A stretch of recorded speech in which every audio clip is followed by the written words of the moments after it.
was an African tribe discovered, oh, I don't know, 100 years ago, 150 years ago, and they had advanced knowledge of things that they certainly couldn't have had advanced knowledge of.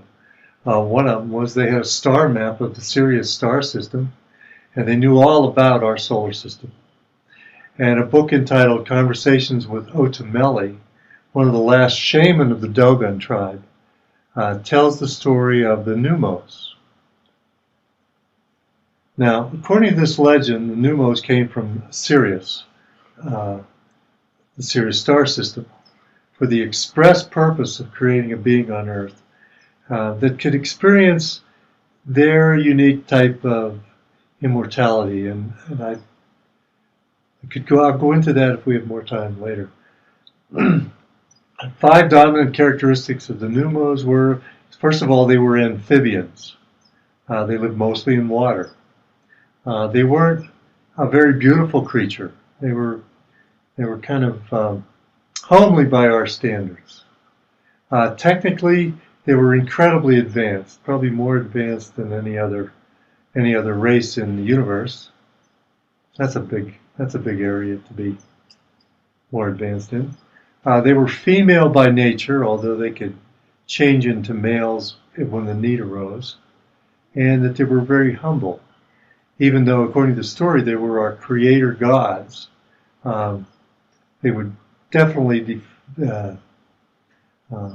resist being defined as a god, and they were incredibly compassionate. So they came to Earth. They got the Earth ready for their creation. They took DNA from a terrestrial life form, combined it with their DNA to fashion what they call their Experiment 1.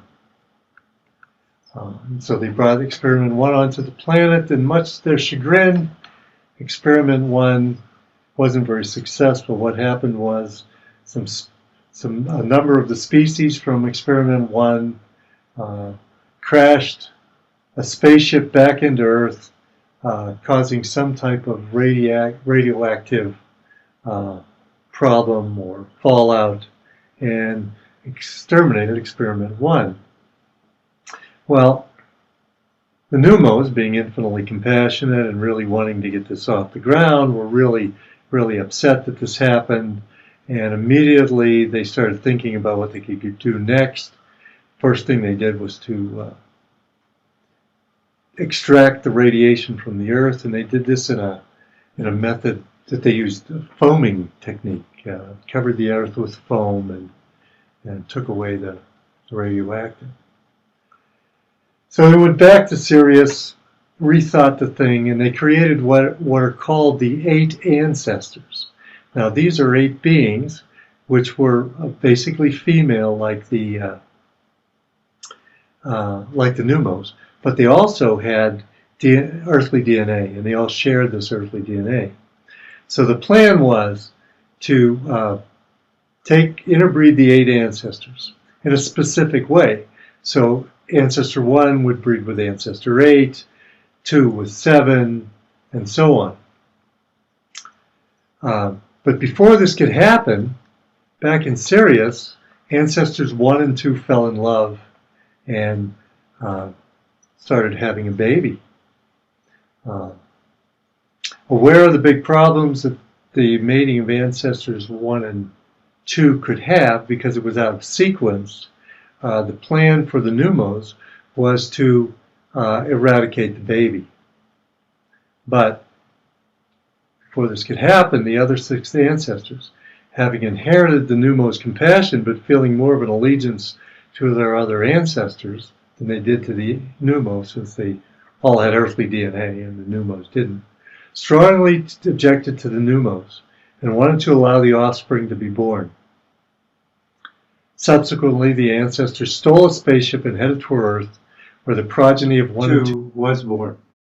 Incidentally, to tie this mythology with other allegories, the royal families on the Earth, especially the kings and queens of Great Britain and many of the royal families in Europe, called the Merovingians, Merovingians, point in their creation myth to the union of two men, one of whom was a sea monster.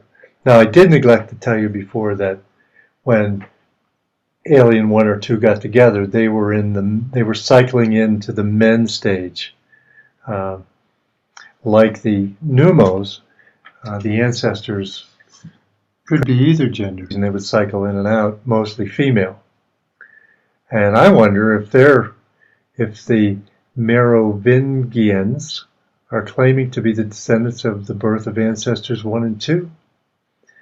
And could this be the reason that their viewpoint is so twisted compared to the rest of the population? Just kind of as an aside. So after the birth, the 8 ancestors went on to follow the Neumos' original plan. They undertook the proper mating sequence and created the multiple races we have on the earth today. For example, the Dogons, in fact, all Africans, black people, are the product of a union of ancestors 8 and 1. And as a footnote to the story, the Dogons tell of a return of the Neumos and their subsequent hasty departure, which is really curious. Some think that they might have been driven off the planet, but who could have done this, and who would be so motivated? Since the 4 races of man are part of the semi-divine plan of the Pneumo, it's unlikely that humans descendants of the proper Pneumo mating sequence, would be motivated to expel these compassionate creatures. Could it have been the royal offsprings of ancestors 1 and 2? And if this is the case, how would the elites, if they're the offspring of ancestors 1 and 2, have obtained the technology to threaten likely one of the most technically advanced races on the earth? So that might become clear as we enter the second of our tales. But before we do, I want to say I don't want you to necessarily embrace this belief, but if you were to embrace this belief, this gives you a whole different footing in reality. You're all of a sudden part of a divine plan of the Neumos for an evolving type of being that can embody their unique type of immortality. You're progeny of an infinitely compassionate being, not a judgmental being, and they've tried to come back before. So it puts your head in a whole different place. Okay, so let's go on to the next story, and this is the story of the Sophia mythos. In his book, Not in His Image, John Lash, a modern-day Gnostic, offers an allegory taken from his translation of the Nag Hammadi writings and various other ancient stories. He tells the story of the divine Sophia and her creation of Earth as an environment for the Anthropos. Now, the Anthropos is a template for human mankind. The Anthropos is us. This meticulously researched tale gives a graphic explanation for the creation of the Earth, the appearance of a disease called the archons, and sets the stage for the struggles that we're now working through on the Earth. It all begins in the galactic center, also known as the Godhead or the Pleroma, and proceeds forward. Within this location dwell various divinities known as aeons. 2 of these divinities, Christos and Sophia, conspire to emanate the potential for novelty to emerge in the universe in the form of the Anthropos. Now, to me, this is also already placing us in a position where I would say a being like us belongs. We're moral, we're creative, we're evolving. So to me, I'm already kind of hooked into this. Now, let's review the players. There's the aeons, and they're the divinities, Christos and Sophia. There's the Anthropos, which is us, and there's the which is to become us. And then there's the archons, which is the kind of the evil disease. All right, let me continue. Together, Christos and Sophia danced and projected their dream out into the cosmos. Sophia, completely enwrapped in the possibility of the Anthropos, emerging in a world of its own, departs from the cosmic center and plunges into the external realm of swirling outer chaos, where she finds a nest in the Orion Nebula. At this point, Sophia becomes so taken by her idea, and that's an idea of us, that she alone, without Christos, falls into deep dreaming, which is how they create, which begins the cosmic process of emanation and creation. Acting alone in this type of action is a bit of a problem because acting unilaterally causes disharmony and imbalance throughout the worlds. In addition, Sophia's plunge into the realm of chaos produces an unexpected consequence in that it spawns a species of inorganic beings known as the Archons. This accidental apparition was unanticipated by Sophia in her dreaming, and she realized that it may interfere with the evolution of humanity. The Archons, often characterized as a disease, or certainly a malady, commonly take two physical forms.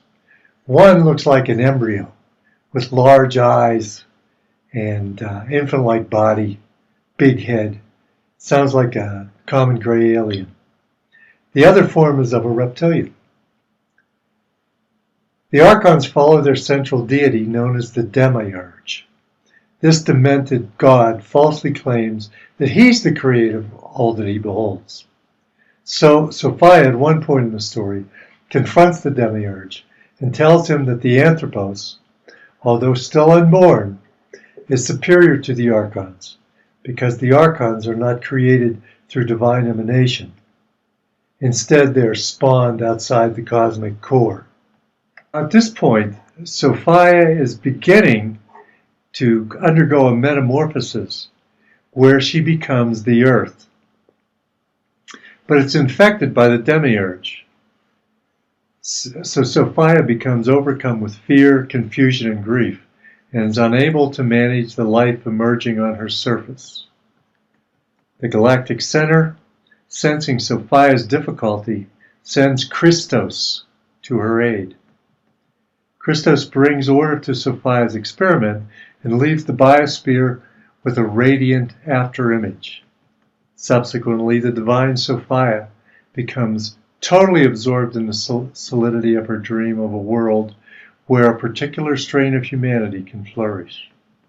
Sophia continues her metamorphosis from divine spirit into the physical earth. She risks all for earthly humanity.